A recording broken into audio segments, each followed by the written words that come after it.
Olá, muito bom dia!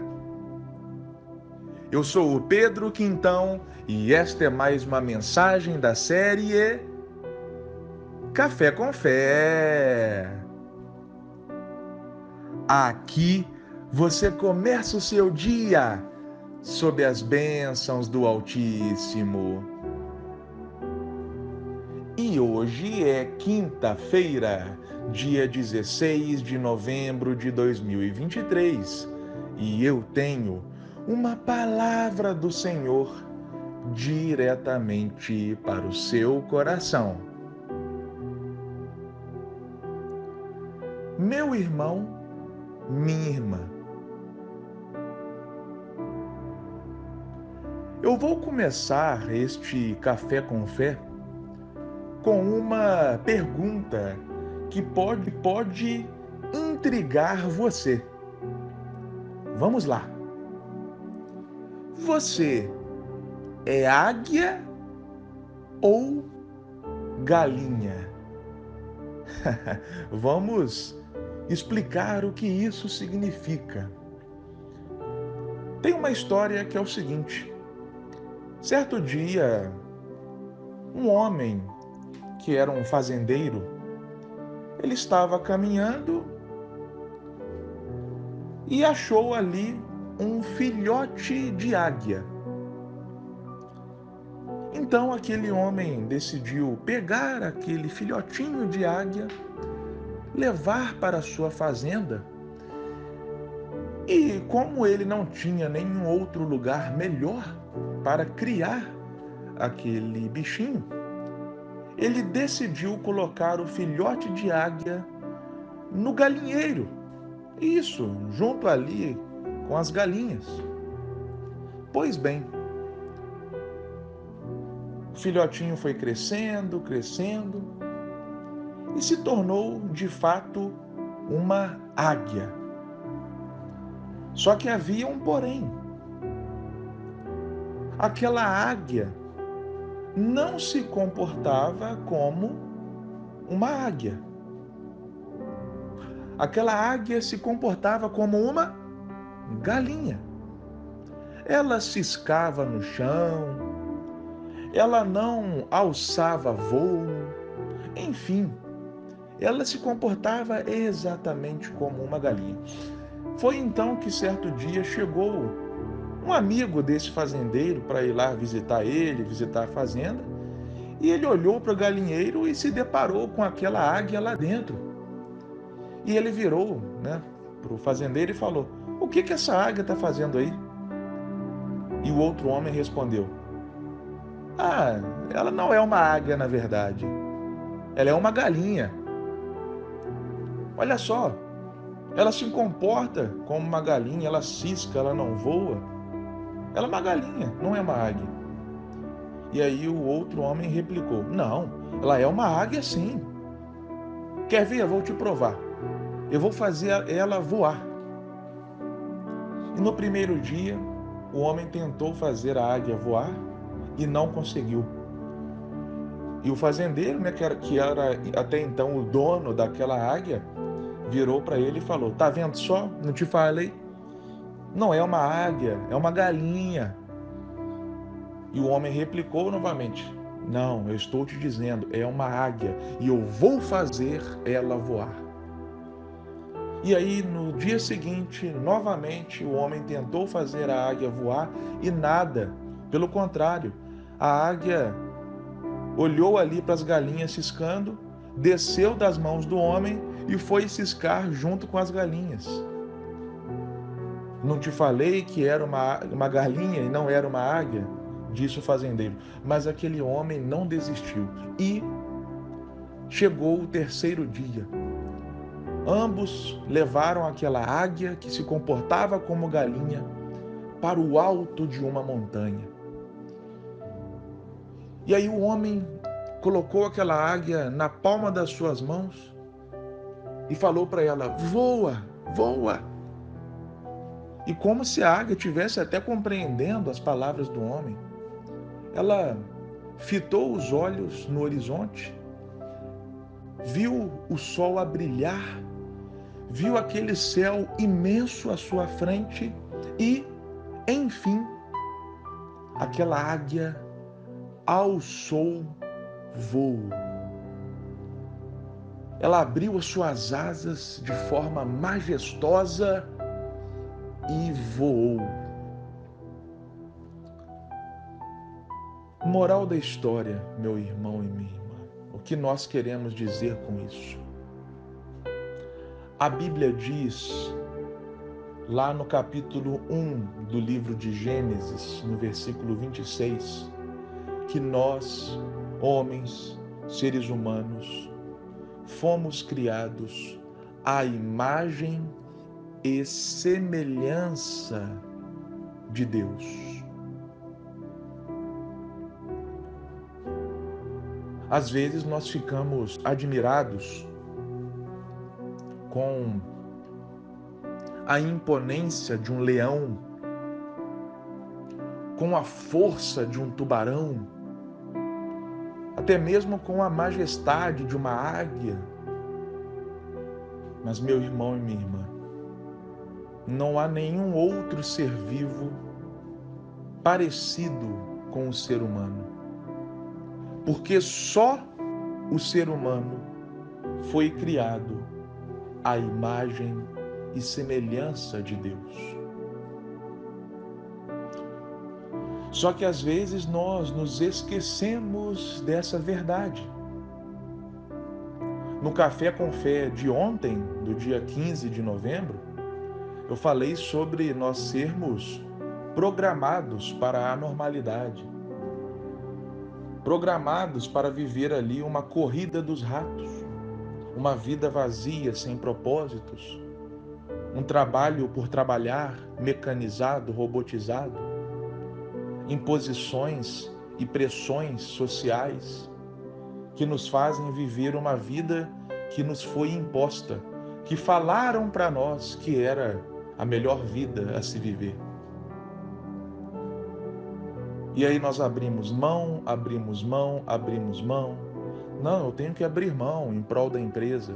Não, eu tenho que abrir mão em prol das minhas obrigações.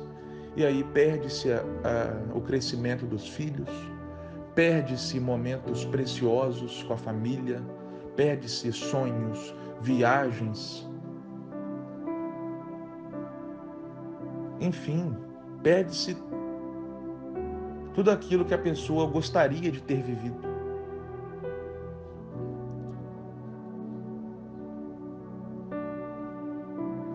E a Bíblia diz, lá no capítulo 5 do livro de Apocalipse, eu citei Gênesis, né, o primeiro livro da Bíblia, que fala que nós somos imagem e semelhança de Deus. Agora eu vou te mostrar uma outra verdade presente no último livro da Bíblia. Apocalipse, capítulo 5, versículos 9 e 10, diz o seguinte: eles cantavam esta nova canção: Tu és digno de pegar o livro e de quebrar os selos, pois foste morto na cruz e, por meio da tua morte, compraste para Deus pessoas de todas as tribos, línguas, nações e raças. Tu fizeste com que essas pessoas fossem um reino de sacerdotes que servem ao nosso Deus, e elas governarão o mundo inteiro. Essa nova canção está sendo cantada para Jesus no céu. Ou seja, está dizendo que Jesus, por meio do seu sacrifício na cruz, comprou para Deus Pai pessoas de todo o planeta, de todas as tribos, línguas, raças e nações. E olha só o que a Bíblia diz ao nosso respeito. Tu fizeste com que essas pessoas fossem um reino de sacerdotes. Ou seja, nós que fomos comprados pelo sangue do Cordeiro, somos um reino de sacerdotes. E a Bíblia diz que nós governaremos o mundo inteiro. Olha só o que a Bíblia diz ao nosso respeito, meu irmão e minha irmã. Você tem ideia do privilégio que é ser chamado de sacerdote? Originalmente na Bíblia, somente pessoas selecionadas, escolhidas a dedo, podiam ser sacerdotes. Isso era um privilégio tremendo. Só que, como eu disse, era extremamente seletivo. Somente pessoas de uma tribo lá de Israel, chamada de tribo de Levi. Ou seja, agora, por causa do que Cristo fez na cruz, nós fomos constituídos sacerdotes. Então, olha, nós temos acesso agora a esse privilégio que outrora era restrito a poucos. E não apenas isso, a Bíblia diz que nós somos governantes, nós governaremos o mundo. Meu irmão e minha irmã, olha só os adjetivos que a Bíblia nos imputa. Agora, você tem tomado posse dessas verdades? Ou não? É por isso que eu contei a historinha da águia e da galinha. Fazendo essa analogia, nós somos águias, nós somos sacerdotes, nós somos governantes, nós somos imagem e semelhança de Deus, nós somos águias. Porém, muitas das vezes, a sociedade, o mundo ao nosso redor, certas pessoas, ideologias, pensamentos, filosofias tentam nos fazer pensar que somos galinhas. Ou seja, menos, muito menos do que aquilo que Deus nos fez. Nesse Café com Fé de hoje, meu irmão e minha irmã, o meu objetivo é lembrar para você quem você é. O meu objetivo é, à luz da palavra, te fazer lembrar da sua verdadeira natureza. Você não foi criado para ser dominado pelo relógio. Não, você foi criado para governar sobre o tempo. É você que tem que governar sobre o tempo e não você ser um escravo do relógio. Isso é ser águia. Você foi criado não para trabalhar sem propósito, para você trabalhar a ponto de não ter tempo para mais nada, só trabalhar e chegar em casa tão exausto que já deita na cama e dorme, e no dia seguinte o ciclo se repete. Não, você foi criado para trabalhar com propósito, para que o trabalho seja algo prazeroso na sua vida, de relevância, servindo pessoas, deixando a sua marca no mundo. Você foi criado para viver uma vida extraordinária, para ter um corpo saudável, uma família linda, uma vida próspera em todos os sentidos. Você foi criado para isso, porque você é imagem e semelhança de Deus. Veja como Jesus vê. Jesus não vê você como um ninguém, como mais um. Não. Jesus te vê como único, como filho, como filha. Porque às vezes, certas vertentes falam: nossa, o ser humano é mais um no universo. É mais um no cosmos. Não, você não é mais um. Deus te vê de forma única. Nós temos que aprender a ver como Jesus vê. Quando Jesus chegou na casa de Jairo, a filha de Jairo estava morta, conforme nos relata a história da Bíblia. Jairo era um administrador do templo religioso na época. E ele pediu ajuda para Jesus, porque até então a filha dele estava doente. Só que quando Jesus chegou na casa de Jairo, a filha dele já estava morta. Todavia, quando Jesus se deparou com aquela menina ali, inerte, Ele não falou, realmente ela está morta. Não. Jesus pegou e falou o seguinte: ei, ela só está dormindo. Porque para Jesus, a morte é só um sono. Porque a Bíblia diz que aqueles que estão em Cristo não experimentarão a segunda morte. Ou seja, todo ser humano vai passar pela primeira morte, que é a morte do corpo, a morte natural. Entretanto, aqueles que foram lavados e remidos pelo sangue do Cordeiro não vão experimentar a segunda e definitiva morte, que seria a morte eterna. É por isso que Jesus vê essa morte como um sono, porque tão logo nós tombarmos nessa terra, nós vamos despertar na verdadeira vida, no reino, ao lado do nosso Senhor.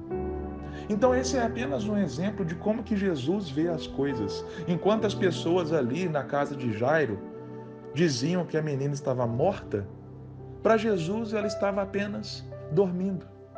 Enquanto o mundo ou muitas pessoas te classificam de coisas inferiores à sua verdadeira natureza, Jesus te vê como um sacerdote, como uma sacerdotisa, como um governante, como uma governante.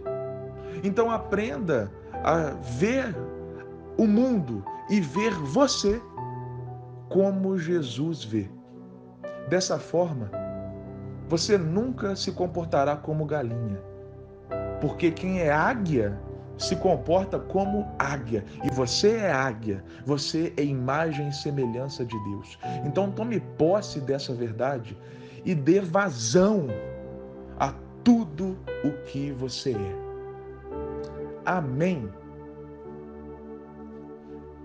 Se essa mensagem fez sentido para você, meu irmão e minha irmã, mande para uma pessoa. Às vezes tem alguém que precisa entender quem é de verdade, que precisa entender a sua verdadeira natureza. Então não perca a oportunidade de ajudar, de auxiliar, de servir como alguém que vai abençoar alguma pessoa nesse sentido. E é rapidinho, manda essa mensagem para alguém aí na sua lista de contatos no WhatsApp. Você vai gastar poucos segundos para fazer isso, mas talvez essa mensagem possa mudar uma vida, porque é isso que a palavra de Deus faz.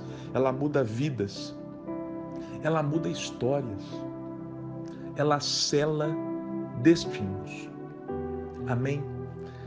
Que Deus te abençoe grandiosamente e até a próxima.